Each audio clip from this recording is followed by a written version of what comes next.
Diperlihatkan seorang remaja yang bernama Dasrat Manji tinggal di desa Gehla, negara bagian Bihar.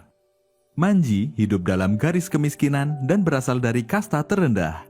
Pada kala itu, sistem kasta masih sangat kental sehingga orang dari kasta atas bisa dengan bebas memperlakukan orang dari kasta bawah. Oleh karena itu, dia sering mendapat hinaan, bahkan dia dan kelompoknya mendapat julukan manusia tikus karena mereka sering makan tikus. Tak hanya sistem kasta, budaya perjodohan juga masih kental di desa itu. Sehingga Dasrat telah dinikahkan dengan gadis yang bernama Pagunia, walaupun umurnya masih sangat belia. Suatu ketika, Dasrat melanggar aturan adat sehingga ayahnya marah dan akan menghukumnya. Selain itu, sang ayah kebetulan memiliki banyak hutang kepada Mukia, seorang tuan tanah dari kasta tinggi. Mukia merupakan orang yang tamak dan suka berbuat semena-mena pada kasta orang bawah. Oleh karena hutang sang ayah semakin menumpuk, akhirnya sang ayah menghukum Dasrat dengan memberikan kepada Mukia untuk dijadikan budak agar hutangnya lunas. Tapi Dasrat tidak mau dan memilih kabur ke atas gunung serta menyeberang ke daerah lain. Kebetulan daerah dikelilingi gunung dan daerah tersebut sangat terisolasi. 7 tahun telah berlalu. Dasrat Manji yang baru pulang merantau berhenti sejenak di sebuah pasar.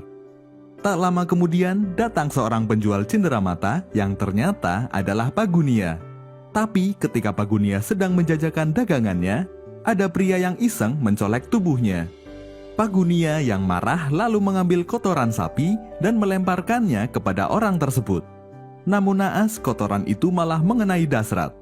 Dasrat yang kaget lantas melihat siapa yang telah menimpuknya tadi, seketika dia langsung terpana melihat kecantikan Pagunia. Dasrat pun tidak jadi marah, tapi malah merayu Pagunia.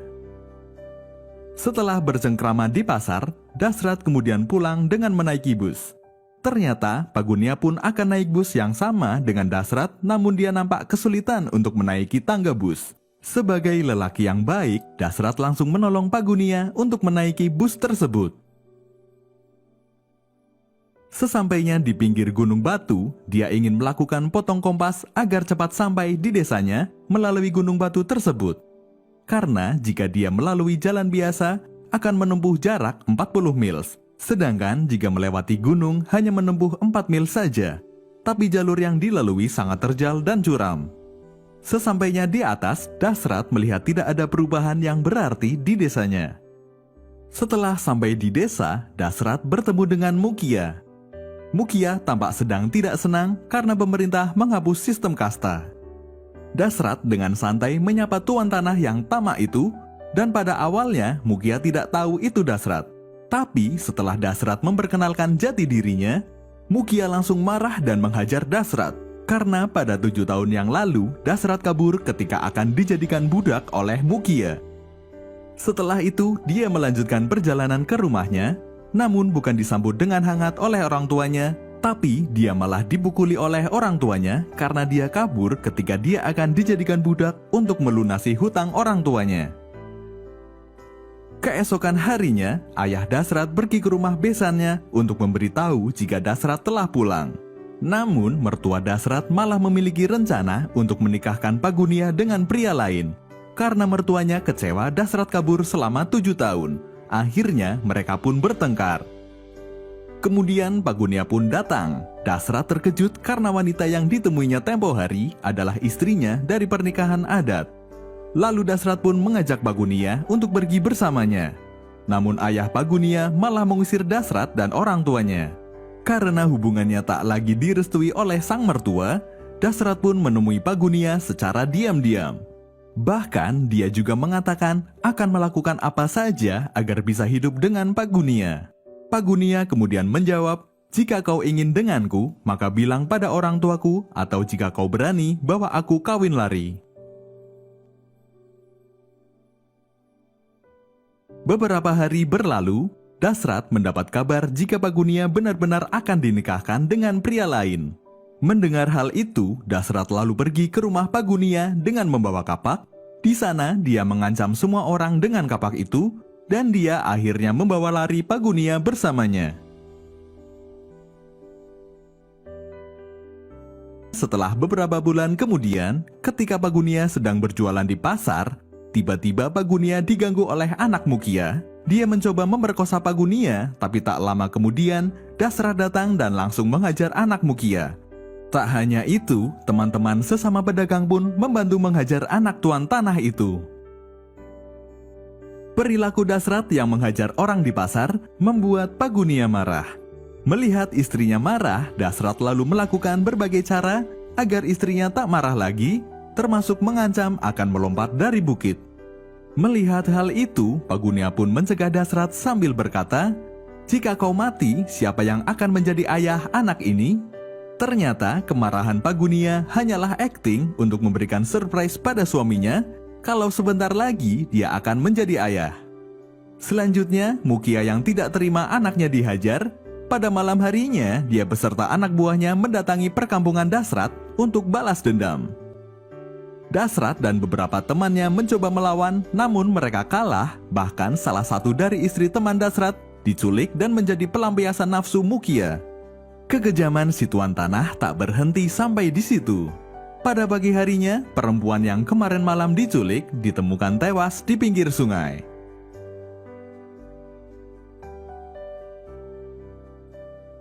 Beberapa waktu kemudian, ketika Pagunia sedang mandi dan mencuci, tiba-tiba dia mengalami kontraksi dan akan melahirkan. Namun sebelum dia dibawa ke darat, bayinya keburu keluar, sehingga dia melahirkan di atas air. Lahirnya putra pertama Dasrat dan Pagunia menambah kebahagiaan keluarga mereka, hingga ketika anak mereka telah beranjak besar, Dasrat ingin memiliki anak kedua. Dan tak lama setelah itu, harapan Dasrat pun terkabul. Pagunia akhirnya hamil anak kedua. Selanjutnya, saat Dasrat bekerja di ladang, Pagunia bermaksud membawakan bekal makanan untuk Dasrat, namun naas ketika dia berusaha menaiki gunung, dia terpeleset dan jatuh dari ketinggian. Lalu Pagunia dilarikan ke fasilitas medis untuk mendapatkan pertolongan menggunakan tandu darurat. Tapi letak geografis desa dikelilingi gunung membuat proses evakuasi Pagunia berlangsung lama karena harus memutar sejauh 40 mil. Sesampainya di rumah sakit, nyawa Pagunia sudah tak tertolong lagi, dan dokter hanya bisa menyelamatkan bayi yang sedang dia kandung, dan Pagunia akhirnya meninggal dunia. Perasaan sedih dan marah berkecamuk di hati Dasrat karena kehilangan orang yang sangat dicintainya. Semenjak itu, Dasrat bertekad akan membelah gunung itu karena Dasrat menganggap gara-gara gunung itu istrinya tak tertolong. Tak hanya itu, Dasrat juga tak ingin ada korban lagi seperti istrinya, sehingga dia harus membelah gunung itu serta akan membangun jalan sehingga para warga dapat mengakses fasilitas publik dengan mudah. Lalu Dasrat menjual kambing yang dia miliki untuk membeli peralatan untuk memecah batu seperti palu pasak dan lain-lain. Hari demi hari dia tak henti-hentinya memecah batu untuk membelah gunung seorang diri. Bahkan dia dianggap gila karena melakukan hal yang mustahil. Dia membelah gunung seorang diri dengan peralatan sederhana. Panas dan debu dia abaikan demi rasa cintanya pada sang istri. Tindakan Dasrat tak sengaja dilihat oleh Alok, seorang jurnalis media yang sedang melintas di desa itu. Karena penasaran, Alok pun mendekati Dasrat dan menanyakan motivasinya melakukan hal tersebut. Dasrat pun mengatakan jika dia melakukan itu semua karena cinta pada istrinya dan alasan kemanusiaan.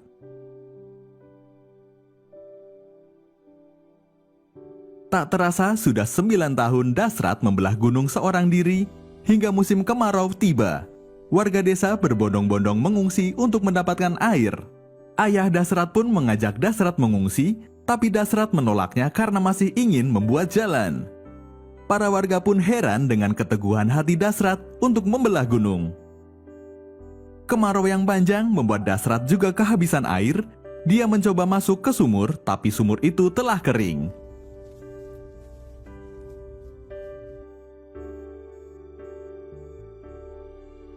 Hingga akhirnya dia kembali memecah batu walau dalam keadaan haus.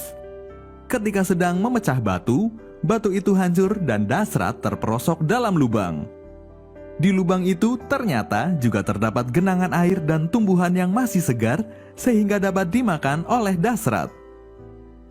Setelah itu, perasaan Dasrat terhadap gunung itu berubah. Dari yang semula dendam menjadi sayang karena telah menyelamatkan nyawanya.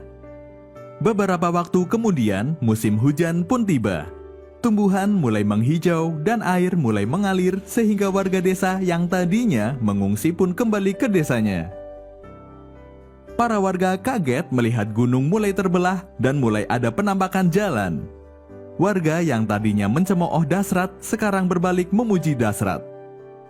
Setelah itu, ada peristiwa penyerangan dari kelompok komunis di desa Dasrat. Mereka menyasar para tuan tanah yang tamak. Mukia, salah satu tuan tanah yang tamak pun diarak ke alun-alun dan akan digantung. Namun Dasrat menolak, hal tersebut merupakan tindakan ilegal. Tapi pimpinan kelompok itu memukul Dasrat karena dianggap mengganggu. Ternyata pimpinan kelompok itu adalah Jumru, teman Dasrat yang istrinya dibunuh dan diperkosa oleh Mukia. Akhirnya Mukia pun digantung oleh kelompok itu. Dan tak lama kemudian polisi datang untuk menangkap para kelompok komunis itu hingga terjadi baku tembak di antara kedua belah pihak. Akibatnya muncul banyak korban termasuk ayah Dasrat yang ikut terkena tembakan ketika akan menolong Dasrat. Pada tahun ke-16 Dasrat memecah gunung, ada kampanye politik Indira Gandhi. Alok mencoba membantu agar Dasrat dapat bertemu dengan Indira Gandhi dengan maksud agar Dasrat dibantu dalam membelah gunung.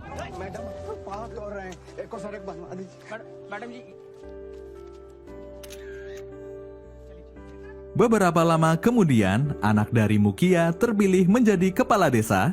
Dia kemudian menemui Dasrat dengan dalih ingin membantu Dasrat agar dia dapat mendapat anggaran dari pemerintah serta didatangkan alat untuk membelah gunung.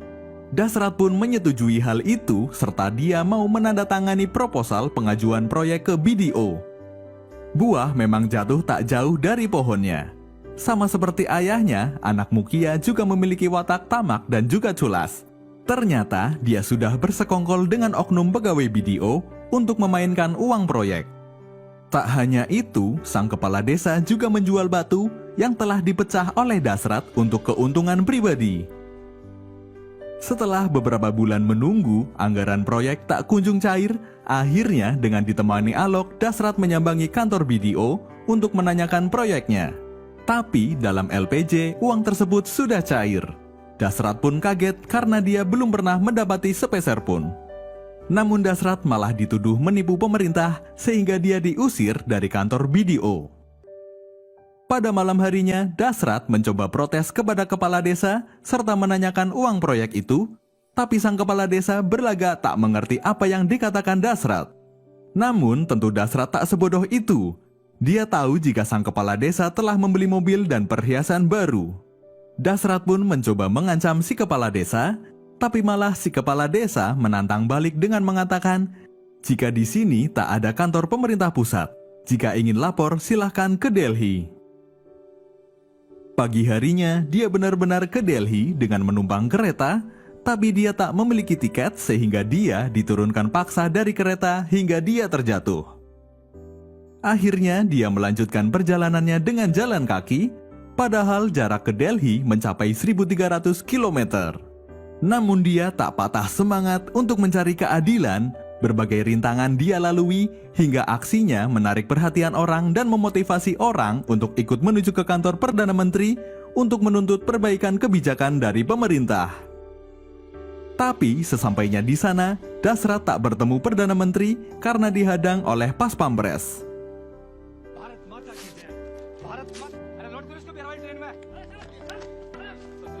Sepulang dari Delhi, masalah kembali muncul.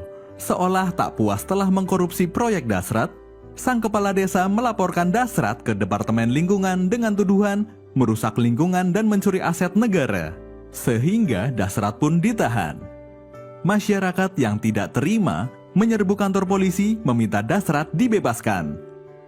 Karena besarnya desakan publik dan kurangnya alat bukti, akhirnya polisi membebaskan Dasrat dan dia kembali membangun jalan. Pada tahun ke-22, Dasrat akhirnya berhasil menyingkirkan batu besar terakhir dari jalan. Dan kerja keras Dasrat selama 22 tahun tak sia-sia. Dia akhirnya berhasil membelah gunung dan membuat jalan tembus. Semua orang pun gembira dan bersorak.